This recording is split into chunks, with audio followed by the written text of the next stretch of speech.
The arrival of Imperial allies in the Great War was a devastating blow from which the Republic never fully recovered. This was the second step in the Sith Emperor's master plan. Recent Republic strategic information reports proved that the rise of the Mandalorians was orchestrated by Imperial intelligence.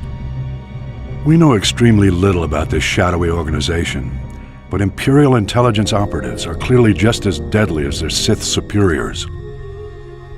The galaxy's criminal networks wavered endlessly during the Great War, debating whether to back the Republic or the Empire.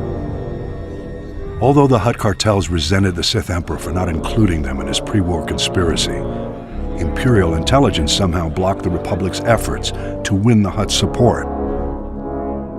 Scattered around the galaxy, Mandalorian mercenaries and bounty hunters faced the same choice as the Hutts.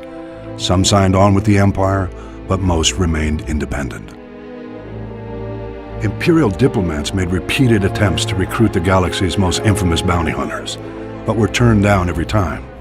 The Empire shifted its tactics. Mandalorian mercenaries and bounty hunters often fought as gladiators for money and glory, a mark of honor in the Mandalorian culture.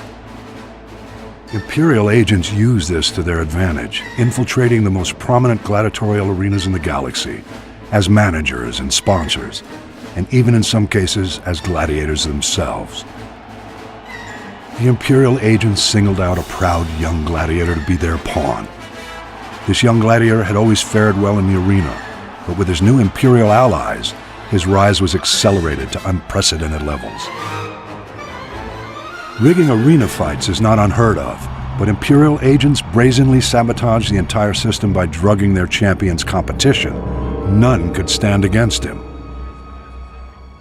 The whispers of Imperial agents became cheers in the arena. Mandalore, Mandalore. The ancient title of Ultimate Warrior King was thrust upon the young gladiator. His infamy grew, and when he called, the Mandalorians rallied to their new master. The new Mandalore secretly served masters of his own, however.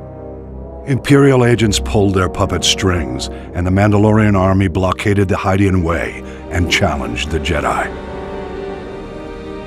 Though the blockade was eventually broken, the stage was set for the sacking of Coruscant and the uneasy truce which now paralyzes the Republic.